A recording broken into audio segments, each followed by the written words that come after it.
Amigas, amigos, sean bienvenidos a la entrevista. Hoy, bueno, volvimos a recuperar a uno de nuestros invitados, bueno, que siempre ha venido con nosotros, pero bueno, gracias a Dios con el tema de su trabajo, siempre preparándose para ser mejor profesional, nos tenía un poco abandonados, pero lo recuperamos, así que damos la más cordial bienvenida a nuestro querido amigo, el doctor Nelson Díaz Lairé, quien pues como sabemos, cirujano, urólogo, oncólogo, para tratar un tema que hace poco, por cierto, fue el Día del Cáncer del Riñón y vamos a tratar este tema con nuestro querido invitado, bueno, hablando como una amenaza silenciosa que puede estar más cerca de lo que las personas se pueden imaginar, porque él nos dirá a profundidad los temas del diagnóstico, la importancia pues de ir a la consulta y de tratar todos estos temas, pero vamos a estar conversando con nuestro invitado, el doctor Nelson Díaz Lairé, acerca de este importantísimo tema y otros que seguramente de gran interés. Nelson, gracias por estar aquí. Podemos decir que directo del quirófano para los estudios de Mira TV. Así. Bueno, gracias nuevamente por la invitación. Es un placer, sí, a veces uno está un poquito complicado en tiempo, pero siempre tener la oportunidad, y como te lo he dicho en otras oportunidades, de compartir algo de conocimiento o de información que le pueda ser útil a la población, pues para mí es algo muy satisfactorio. Y sobre todo porque lo disfruto mucho, ¿no? Estos espacios, verdad que me encantan. Y bueno, sobre todo que tienes esa, digamos, la pericia y la especialidad, la experiencia como médico, porque eres uno de los médicos que en el área, en el ejercicio profesional, como les decíamos, viene del quirófano ahorita de practicar dos cirugías importantísimas y que esto nos permite precisamente tener la confianza que estamos hablando con alguien que sabe plenamente su trabajo, que lo está haciendo en Venezuela y que de alguna manera nos va a orientar de la manera más eficiente para que las personas puedan tener mejor calidad de vida y tomar decisiones informadas, que a fin de cuentas creo que es fundamental para mantener la salud y para atacar cualquier eventualidad que se pueda presentar de una manera oportuna. Así es. Bueno, Daxi, sí, así como lo mencionaste la semana pasada, si mal no recuerdo, fue el Día Mundial del Riñón, y es una forma de tener una conciencia en relación a este órgano tan importante, vital para el ser humano.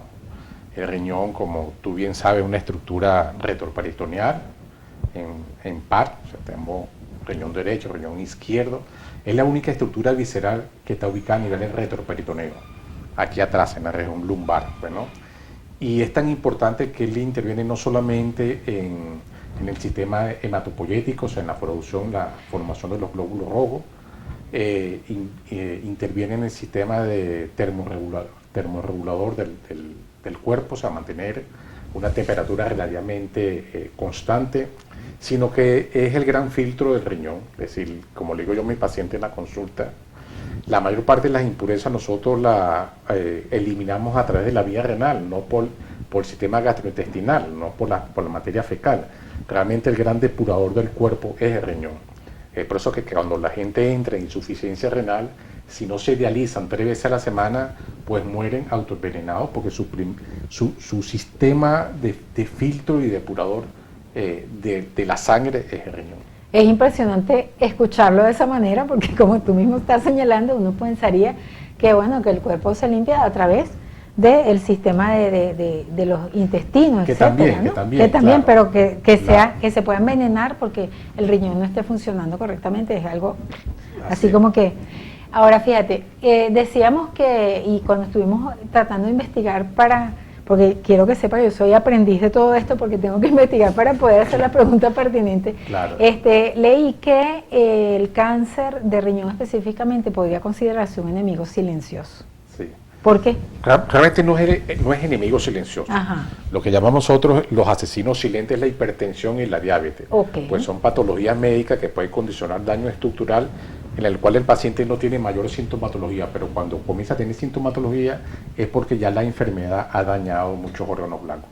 No, al riñón se le conoce como el gran disimulador, que es otra cosa. ¡Ay! El gran disimulador porque los pacientes cuando tienen, por ejemplo, y si vamos a hablar específicamente de cáncer de riñón con su especialidad oncológica, el cáncer de riñón, al igual que muchos otros tipos de cáncer, en la mayor parte de los casos es asintomático, es decir, no produce ningún tipo de sintomatología, pero puede producir sintomatología no relacionada propiamente a lo que uno cree que puede ser el riñón y se confunde con otras cosas. Por eso es que es engañoso. Por ejemplo, la tríada clásica por la cual debuta el cáncer de riñón, hablando de cáncer de riñón, es el dolor lumbar, la presencia de una masa palpable y orinar con sangre, es decir, la hematología macroscópica. Pero esa tríada, esa sintomatología clásica que vemos nosotros en el cáncer de riñón, lo ves solamente en el 10% de los casos. Es decir, el 90% de los pacientes con cáncer renal pueden tener la enfermedad y no sospechan que la tienen. Y se llama el gran disimulador porque a veces puede debutar con un cuadro anémico. La gente tiene un síndrome anémico prolongado, es decir, cifras de hemoglobina que están entre 8, 8.5 y se lo adjudican a cualquier otro tipo de cosa, pérdida de sangre sensible a través del tubo digestivo, o otro tipo de enfermedad, o síndromes carenciales, mira que no estás comiendo bien, ponen hierro, ácido fólico, complejo B como precursores de la línea roja y siguen con síndrome anémico y quizás sea la primera sintomatología por el cual está debutando un cáncer de riñón. O al contrario, el cáncer de riñón puede debutar como una policitemia, es decir, aumento demasiado de los glóbulos rojos. Le hacen una hematología y tiene 18 glóbulos rojos. Dice, oye, tiene una hemoglobina altísima y a lo mejor un cáncer incipiente. Pueden debutar como una aumentos altos de niveles de calcio a nivel sérico y la gente debuta con dolores articulares o presencia de cálculos o cristales en la orina. Entonces lo llaman gran disimulador porque él puede debutar de muchas formas. Él puede tener muchas caretas, muchas formas de presentación y no se sospecha clínicamente de la enfermedad. Ahora, ahí la sapiencia es fundamental en todo caso porque sí, bueno, para determinar, ¿no? aún teniendo la... Claro, tú no vas a pensar que todo paciente con anemia o con policitemia o un paciente con un síndrome febril prolongado. Dice, mira, yo tengo un familiar que tiene, no sé, 5 o 8 días con fiebre. Esa es la gripe que está dando y tal. Claro, tú no siempre vas a pensar cáncer de riñón, pero como es el gran disimulador, él puede debutar y son muchos síntomas, ¿no? Como muy variados y diversos. Porque bueno, una fiebre... puede dar trastornos de tipo hormonales, para que vean, no es fácil a veces. Lo que pasa es que uno sospecha la enfermedad ya con algunos exámenes básicos como el ecosonograma o un simple examen de orina. Quizás es uno de los tumores que no es tan frecuente, o sea, solamente el 3% del cáncer de la economía, del cáncer, de todos los cánceres que uno puede presentar, el riñón representa solamente el 3%. Que es relativamente bajo, ¿no? Es bajo. En cuanto a estadísticas. Es relativamente bajo. Es más frecuente en el hombre que en la mujer, o sea, 2 veces más frecuente en el hombre que en la mujer. Y el grupo etario a riesgo son las personas que están entre los 40 a los 60 años, ahí donde se presenta la mayor parte de los casos. Puede estar relacionado con antecedentes traumáticos, gente que recibió un golpe durante joven, que recibió un golpe, o que persiste con una molestia a nivel de la región lumbar. Ahora, siendo esos síntomas tan variados y tan diversos, además, como tú señalas, y el porcentaje de casos tan bajo, el hallazgo de un cáncer de riñón puede ser hasta incidental. Esa es la clave de la respuesta. Tú misma diste la respuesta a la gran pregunta.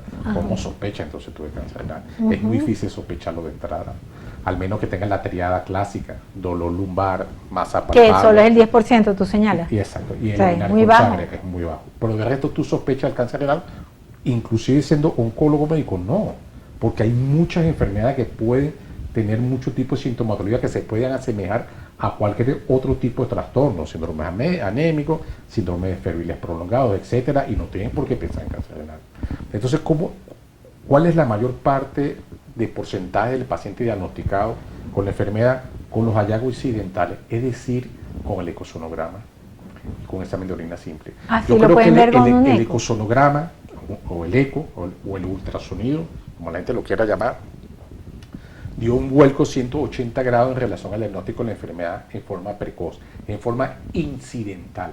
Inicialmente, cuando se hacían los ecosonogramas, se hacían muy limitados para ciertos órganos sistemas. Es decir, si llega la mujer para el ginecólogo, le hacía un eco del útero, o quería hacer un eco transvaginal para ver cómo están los anexos, la trompa, los ovarios, o sea, hacían eco ginecológico. Si es para el gastroenterólogo, pues le hacía un eco en el hígado. Si iba, no sé, para un endocrino, pues le veía el páncreas o le veía la tiroides. Pero hoy en día, como se ha masificado tanto este estudio, primero por el costo, que es sumamente económico y accesible en todas partes del mundo. Dos, que ya muchos colegas, muchos facultativos, tienen la capacidad de hacer un paneo ecográfico en línea general. Entonces, eso sería buenísimo que lo sí, hagan, ¿verdad? es que ya lo están Siempre. haciendo, lo están haciendo los Incluso ginecólogos, los especialistas, ¿verdad? incluso hasta los internistas, dicen, mira, yo tengo una molestia, la mujer tengo una molestia, ponte tú que saca el caso de la ginecólogo, el caso de la mujer. Ya los ginecólogos no se limitan solamente a ver el útero, las trompas y los ovarios, sino que le hacen un paneo ecográfico. No quieren ser ecosonografistas, no quieren ser médicos radiólogos, pero tienen una idea a grosso modo de cómo están las estructuras viscerales, cómo está el hígado, cómo está el vaso, cómo está el páncreas y cómo está el riñón. Y la mayor parte de los tumores que se diagnostican en riñón, el cáncer de riñón, es por ultrasonido. Y como es un estudio, como comenté inicialmente, que es relativamente rápido, asequible, muchos facultativos lo están haciendo, casi todas las especialidades están haciendo ecosonograma, todas para la consulta de un médico privado, inclusive en el hospital, y tiene una unidad de ecosonograma en su propia Eso consulta. sería ideal, ¿verdad? Por la mayoría, muchos lo tienen. Y hacen el eco y dicen, mira, oye, aquí tiene algo apareció una masa, eso se llama lesión ocupante de espacio. Salió una lesión ocupante de espacio, una masa a nivel renal. Y por ahí empieza entonces los estudios diagnósticos para definir la naturaleza de esa masa palpable, que generalmente es un tumor, es un cáncer. Y generalmente eso se le hace un estudio a esa masa palpable. Sí, bueno, una vez que o no es bueno, porque dicen que cosas de mitos y realidades, no sé si es la verdad, que si la gente jurunga la masa, la broma, puede regarse, puede pasar algo malo. No, eso tiene todos los tumores del cuerpo tienen un protocolo de estudio. Okay. Y cada quien tiene una forma de estudiar. No es lo mismo un cáncer de mama, un cáncer de tiroides, un cáncer de páncreas, un cáncer de riñón, un cáncer de próstata. Todo tiene un protocolo de estudio en relación a lo que llamamos nosotros la estadificación y confirmación de un hallazgo. Como muchos de los tumores renales son hallazgos, que la gente va, vuelto repito, hazme un eco para ver cómo están mis riñones, sin tener sintomatología. Y aparece una masa sólida ahí. Pues el siguiente estudio a realizar es la tomografía abdominopélvica con doble contraste. Se puede hacer resonancia magnética y algunos casos muy particulares. Se puede hacer un CT PET o un PET CT, pero generalmente la tomografía como método de diagnóstico también relativamente económico, pues ya te define la naturaleza de la masa. Y si es un tumor sólido, pues eso es un cáncer hasta que no se muestre. Mira, y si por ejemplo una persona no le pueden hacer doble contraste con una porque hay personas que no se les puede hacer, por ejemplo una persona mayor. Sí, perfecto. Que no le pueden hacer eso, ¿cómo hacen para saber? Una resonancia magnética con efecto urográfico y ya está. Y eso igualmente se puede diagnosticar de esa manera. Sí. Saber qué es la masa. O sea, hay una sospecha, inclusive se puede hacer una punción con aguja fina, así como el cáncer de mama. Ajá. Cuando la mujer se siente una masa palpable y van para el ginecólogo o al mastólogo y a través de la mamografía o el eco mamario le confirman la masa que ella ya previamente se ha tocado, ¿verdad? Pues el cirujano oncólogo, a través de un procedimiento que se llama punción de aguja fina, se llama PAF, ellos toman una muestra. En el riñón puede ser exactamente lo mismo. Y respondiendo a tu pregunta, eso no varía el estadio de la enfermedad. Claro. No lo sobreestadia, es decir, tú lo que hagas es una pequeña muestra con una aguja. O sea, es mentira chiquita, que dicen que si jorungan, si lo pullan puede romperse.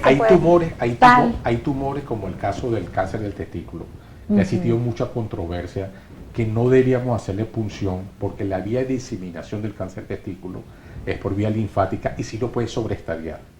Pero esa conducta ¿Sobreestadiar qué significa? Sobreestadiar significa que si el tumor está confinado solamente al órgano, ¿verdad? Al tú punzarlo pasa vía linfática y lo riega. ¿Que se llama metástasis o algo así? No necesariamente metástasis, pero ya sale del órgano comprometido y abarca otro sistema, vía linfática o vascular. Es lo que llama la gente se regó, no lo volumen pues se riega. Claro. Pero la mayoría de los tumores no, eso no pasa, eso no es cierto. Ni con próstata, ni con vejiga, ni con riñón.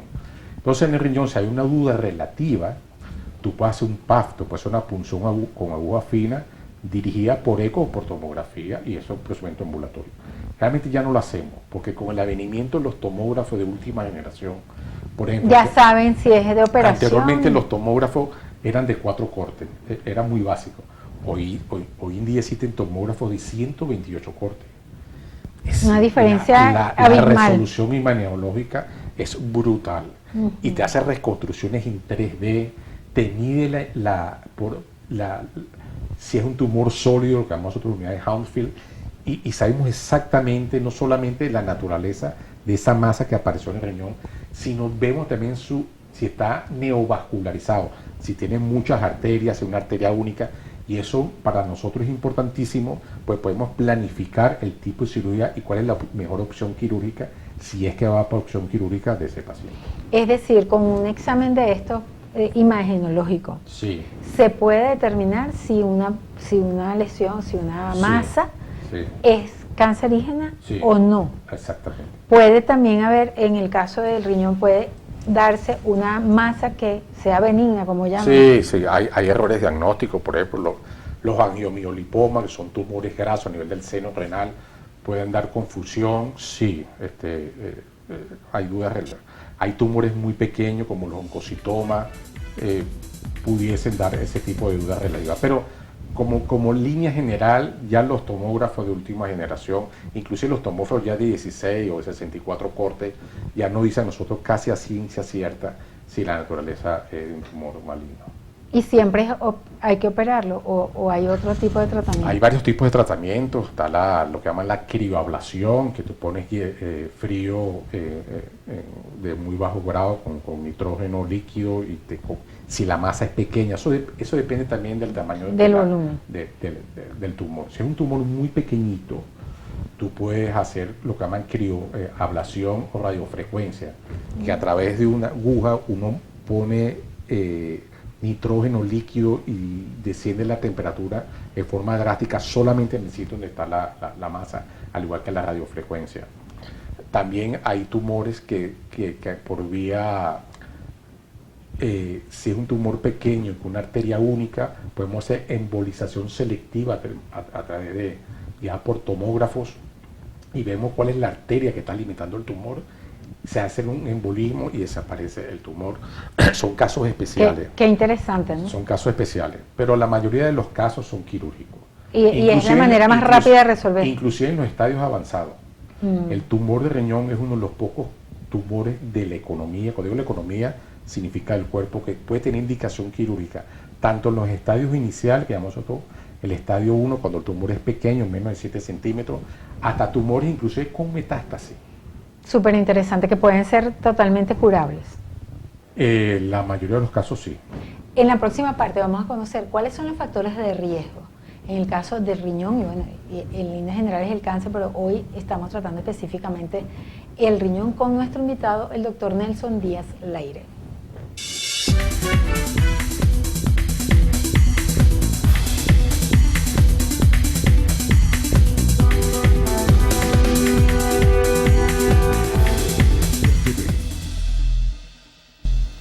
Continuamos, amigas y amigos, en la entrevista, hoy conversando con el doctor Nelson Díaz Laire, es cirujano, urólogo y oncólogo, y bueno, un apasionado de su especialidad. Nosotros nos encanta muchísimo hablar con Nelson porque él, aparte se siente pues que le encanta y ama su especialidad, siempre está muy atento con las nuevas tecnologías, las nuevas posibilidades que hay de tratar las diferentes enfermedades relacionadas con su especialidad. Y bueno, en la parte urológica yo creo que al hablar de la palabra cáncer, quizás ya en este momento se ha bajado un poco la estigmatización o vincularla con la muerte. ¿Por qué? Porque hay muchas posibilidades de superarlo, de salir adelante. Y bueno, en el caso de lo que nos está tratando hoy, que es del cáncer de riñón y esas lesiones, pues se pueden hacer cirugía u otros tratamientos. Entonces, bueno, continuando con este tema, Nelson, tú decías que aunque esté bastante avanzado, pueden simplemente extraer el... Sí, ¿Y qué pasa? ¿Se puede quedar sin riñón la persona? Por ejemplo, claro. ¿Y cómo se hace? ¿Cómo es la cosa? Le pueden quitar uno y dejarle el otro, un pedacito de riñón. Claro, recuerda que el riñón es un órgano par, o sea, hay un lado derecho y el otro lado izquierdo. Hay gente que inclusive nace con un solo riñón. Ya de por sí. y no vienen saben, de fábrica. y vienen de fábrica y no saben que tienen un riñón y ven el resto de su vida normal y a lo mejor se lo diagnostican, tú sabes, a los 80 años, mientras tú tienes un solo riñón y no pasa nada. Como hay gente que puede perder un riñón en un accidente de tránsito, en una herida por arma de fuego, o en este caso por una enfermedad maligna, un cáncer de riñón, y se hace un procedimiento, se llama celdectomía, o sea, sacas todo el riñón y su riñón contralateral crece un tercio más de lo habitual, o sea, una hipertrofia compensadora, porque él suple la función del riñón contralateral y no pasa nada. Si tiene un estilo de vida sano en cuanto a dieta, en cuanto a deporte, de no realizar ejercicios de alto impacto y tomar mucho líquido, esa sola unidad renal puede hacer tu vida perfectamente normal. ¿Sí? O al igual que la gente con insuficiencia renal, que ven un padre, una madre, un hijo o una madre que le dona su riñón a un familiar, pues está en insuficiencia renal, para no estar conectado a una máquina, y esas dos personas viven normal. Sí, pues, ¿Verdad que eso de la donación de órganos es algo increíble? O sea, tomar una decisión, así puede vivir con uno, tomar la decisión. Pero no te limita la calidad de vida. Tú con riñón puedes vivir exactamente igual. Y no tienes que tomar medicamentos de por vida ni nada por hacer eso. Nada. No. Un control por nefrología anual, ciertas limitaciones, más que limitaciones, cierto estilo de vida que se lo enseña el nefrólogo. No abuse las carnes rojas, no abuse de los AINES, los antiinflamatorios no esteroideos. Si vas a tomar antihipertensivo, toma este que es mejor porque no afecta tanto la función renal y ya está, no pasa nada. Calidad de vida lo mejor posible, ¿no? Que es lo Pero vive bien sin ningún tipo de limitación. Ahora, con respecto a las masas que se forman, esas masas son el riñón. O sea, esa masa es el riñón que se transforma en otra cosa. Sí, bueno. O sea, cuando operan esa masa, ¿es parte del riñón que se puso malo? Sí, algo así. El cáncer de riñón, al igual que todas las enfermedades, se clasifica por estadio y eso depende del tamaño de la masa tumoral. El 80% del cáncer de riñón es lo que denominamos el tumor de células claras o un adenocarcinoma.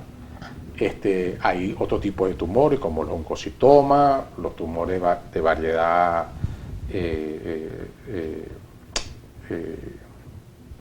blástica, están los tumores papilares, etcétera. Perdón, la variedad sarcomatosa, etcétera. Pero la mayor parte de los tumores es el tumor de células claras, el 80%. Y forma parte del mismo riñón una estructura que se empezó a crecer en forma anárquica y forma una masa tumoral. O sea, cuando quitan esa masa queda un pedacito de riñón. Pero depende. Por ejemplo, cuando los tumores tienen menos de 5 centímetros, ¿verdad? Y hoy en día, gracias al avenimiento del ecosonograma, la tomografía o los estudios rutinarios que la gente se hace, que va a consultar a un cirujano, que se va a operar una hernia y le mandan a hacer un eco y diagnostica una enfermedad, un tumor de riñón, pero que es relativamente pequeño, de 3 a 5 centímetros. A esos tipos de pacientes les podemos hacer lo que se llama cirugía preservadora renal. Y ya lo hacemos por vía laparoscópica, o sea, ya no tenemos esas incisiones tan grandes. Oye, qué interesante. Y podemos preservar el riñón. Eso es lo que llaman cirugía de preservación renal. Sacas solamente la masa tumoral y preservas el órgano restante y listo, no pasa nada. Cuando son tumores mucho más grandes, tumores por ejemplo mayores de 7 centímetros, que ya tú abarcas prácticamente todo el riñón o que llega ¿Cuánto mide el riñón? Más o menos. 14, 16, pero son tumores que pueden llegar hasta 18, 20 centímetros, o sea, abarca toda, no solamente el riñón, sino que va mucho más allá. Pues ya la conducta quirúrgica es mucho más agresiva, ¿sabes? Claro. Tenemos que hacer un procedimiento que se llama celdectomía, que es sacar no solamente el riñón, sino toda la estructura que envuelve el riñón, como la grasa peri, pararenal, lo que llama la fascia esclerota, inclusive ir a hacer un vaciado ganglionar, si así lo requiriera, pero eso depende del estadio de la enfermedad. Muchos de los tumores renales que nosotros operamos son estadio 1, estadio 2, tumores quizá entre 7 a 10 centímetros, y en muchos de los casos podemos preservar el riñón. ¿Y se da que la persona pueda volver a sufrir el mismo cáncer en el mismo lugar o no? Bueno, el tumor... Porque hay gente que les vuelve el cáncer. El tumor renal tiene una naturaleza policlonal, él puede salir en otro lado, aparte del sitio primario donde se había ubicado, pero es raro. Muchas veces cuando nosotros hacemos cirugías preservadoras renales, tomamos márgenes de 5 milímetros de seguridad y ya uno explora el riñón para ver cómo está el resto del órgano. Si no vemos zonas sospechosas, pues no hacemos nada. Ahí, bueno, habíamos prometido los factores de riesgo para esta enfermedad. Bueno, los factores de riesgo, el factor hereditario, por ejemplo, todos los descendientes afroamericanos tienen mayor probabilidad de sufrir cáncer renal. El sexo, o sea, el hombre tiene 2 veces más probabilidad de sufrir cáncer renal que la mujer. La obesidad, sabemos que la diabetes, sabemos que el 30% de los diabéticos tienen mayor probabilidad de sufrir cáncer renal que el resto de la población, el diabético, ¿sí? La gente que trabaja con la industria hidrocarburos, petróleo, la gente que abusa mucho de los AINES, de los antiinflamatorios no esteroideos, como el diclofenac, el ketorolac, exacto, el meloxicam, no que no lo pueda tomar, es que abusan mucho de eso. Sabemos que eso aumenta que no es como una aspirina, pues, que se puede tomar cada rato. Lo derivado de la aspirina, todo lo derivado de la aspirina, que abusan, aumenta el riesgo relativo de tener cáncer renal. Entonces los afroamericanos, sedentarismo, obesidad, tabaquismo, la gente que trabaja en la industria de los hidrocarburos, tienen mayor riesgo de sufrir cáncer renal que el resto de la población. Dado el porcentaje bajo de este tipo de cáncer, ¿hay, digamos, exámenes o rutinas que pudiesen mantener como por si acaso vamos a hacer este estudio? ¿O eso siempre va a ser como si la pegamos? Bueno, mira, está interesante la pregunta, porque el cáncer de riñón, a diferencia de otro tipo de cáncer, que tiene que ser mucho más específico o estudios relativamente más costosos o más engorrosos, más difíciles de practicar y que en todas instituciones clínicas puedan tener el acceso para poder diagnosticar esa enfermedad. El examen, el cáncer de riñón no. Es un cáncer que se puede diagnosticar de una forma relativamente fácil, asequible a todo el mundo. Por ejemplo, con examen de orina. Tan simple como examen de orina. Porque sin examen de orina sale sangre microscópica, o sea, sangre que tú no ves, pero que el bioanalista ya te reporta, se pueden empezar a encender las alarmas. No necesariamente tenga enfermedad renal, pero se encienden las alarmas. Entonces, ¿qué es lo que hace? Pero cualquier tipo de médico? Dice un médico general. Dice, mira, te salió un examen de orina con 3-4 cruces de hemoglobina. Vamos a mandarle a repetir el examen de orina, ¿ves? Le haces otro examen de orina. Le mandan antibióticos, toman mucha agua y persiste el sangramiento, las 3-4 cruces de hemoglobina. Dice, oye, esto me es sospechoso. ¿Ves? Un examen de orina lo hace hasta de rutina, todas las instituciones, claro. Tanto pública como privada. Y un examen relativamente rutinoso, no es tan difícil de sospechar la enfermedad. Porque si persistiera, pues el otro paso a seguir es mandarles un ecosonograma. Dice, bueno, más es un eco de los riñones, para ver si son cálculos, piedras, por ejemplo, ¿sí?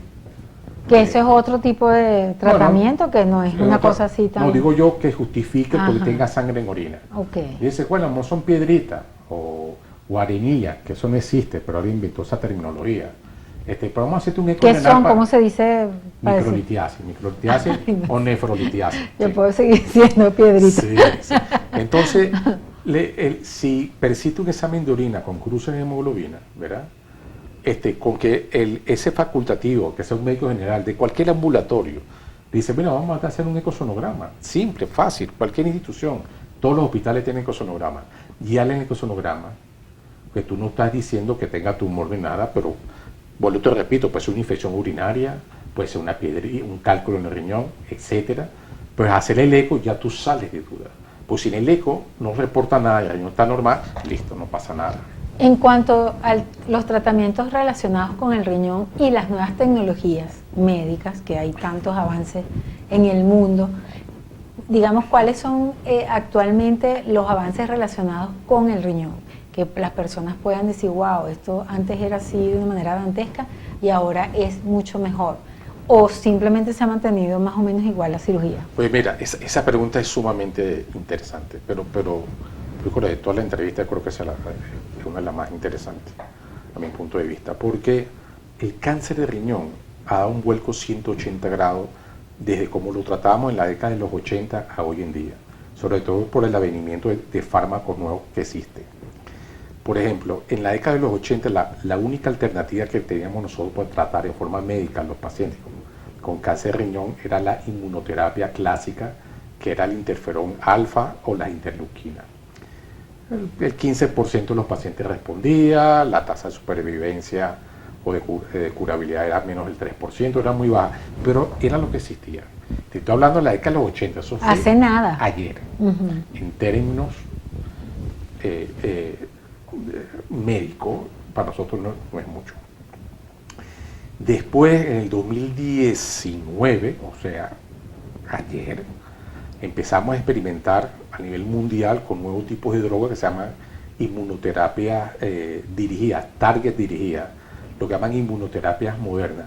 Son tipos de medicamentos, primero que no son citotóxicas, porque las quimioterapias clásicas, interferón, la interleuquina, eran terapias muy citotóxicas, ¿sabes? Invasivas. Esa cosa clásica que a la gente se le caía el pelo. Horrible. Se ponían en el hueso, se ponían anoréxicos, perdían masa muscular, preferían morirse de la enfermedad y no de la quimioterapia. Pero hoy en día con las inmunoterapias modernas, primero son tratamientos vía oral, le dan una pastilla al paciente, es como tomarse un acetaminofén. ¡Wow! No tiene casi ningún efecto colateral. Este tipo de terapias dianas son dando un vuelco a 180 grados en el manejo médico de la oncología, y empezó con el cáncer de riñón, porque son terapias que primero pueden identificar los tumores, el cáncer de riñón. O sea, direccionado. Pues. Muchos cánceres burlan el sistema inmunológico, se disfrazan. Y el sistema inmunológico es por eso que no puede detectar cuando una célula es cancerígena, porque ella busca mecanismos de cómo esconderse, así como el escondite. El sistema inmunológico, el sistema de defensa que todos tenemos, no logran cómo identificarla. Estas inmunoterapias modernas buscan, así como jugar el escondite, saben dónde se esconde, puede identificar dónde está la célula maligna, para que el sistema inmunológico, mira, aquí está donde se estaba escondiendo, y va al sistema inmunológico y lo ataca. Wow. Hay sistemas, este tipo de inmunoterapia moderna también son terapias antiangiogénicas. Es el tumor, para poder crecer en forma anárquica, necesita mucho suministro de vasos sanguíneos, que es que lo alimentan. Estas terapias angiogénicas le cortan el suministro de sangre al tumor y se seca, se muere, no puede reproducirse. Y hay tipos de terapias inmunológicas que actúan no solamente en el metabolismo, como estas células tumorales se están alimentando de los vasos sanguíneos y del tejido adyacente, sino que actúan a nivel de su proliferación y crecimiento. Y todas esas terapias, cada una actuando de distintas formas, aniquilan el tumor. Oye, qué bonito escucharte hablar, y qué esperanzador. Sí, no, en este momento que ya se estén dando ese tipo de tratamientos, sí. Que de alguna manera, bueno, no solamente curan la enfermedad o mejoran la enfermedad, sino que también no devastan a la persona con otros problemas que sabemos que hemos visto, dramas humanos horribles. Tómate una pastilla. Qué belleza. Cambió 180 Y grados. para finalizar, hacia el futuro, ¿qué hay? Bueno, estamos afinando mucho más estas terapias, inmunoterapias dirigidas, inmunoterapias diana. Diana pues se dirige exactamente al tumor sin que afecte ningún otro tipo de órgano de la economía. Yo creo que aparte de la terapia genética, los nanobots, que eso va a venir en un tiempo, y las inmunoterapias dirigidas, eso va a ser un vuelco. Y obviamente las nuevas tendencias quirúrgicas.